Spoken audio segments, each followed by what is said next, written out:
Hello everyone, today I am here with the new episode of Wizard Build series.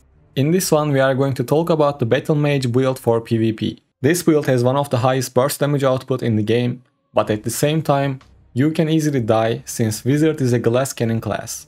If you time your skills and actually read the map, you can survive longer than you might think. Now let's get into the build. Before everything else, I want to show you my skills. I am using Lightning Nova, Arcane Torrent, Ice Armor, Teleport and Electrocute. And for the set items, I am running with 4 pieces of Gloom's Guide and 2 pieces of V2s, but if you want to have even more burst damage, you can use 6 pieces of Gloom's Guide as well.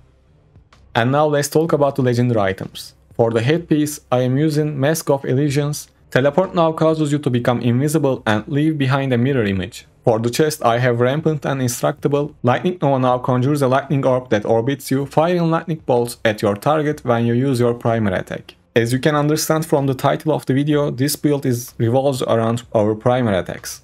And for the shoulders, we have one more Teleport Essence. Teleport now causes you to gain a shield that absorbs 18k damage. For the pants, we have Noble Castigation. Arcane Torrent also fires tracking missiles that seek out enemies, dealing 8k damage.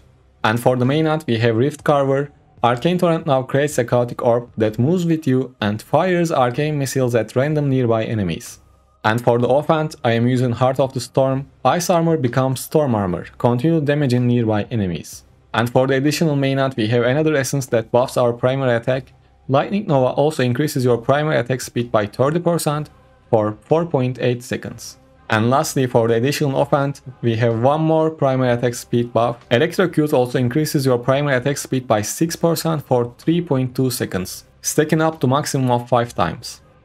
As you can imagine, primary attacks are really important for this build, so to enhance that even more, I am using 3 pieces of Vengeance family bonus on all of my legendary items. And that family bonus attribute gives our primary attacks a chance to increase our damage by 100% for 1 second. Which lets us deal even more burst damage. And when it comes to legendary gems, Bloodsocket Jade, Bottled Hope, Gloom Cask, Mother's Lament, Starfire Shard, Pain Clasp, Sleeping Vial and Frozen Heart would be perfect for this build.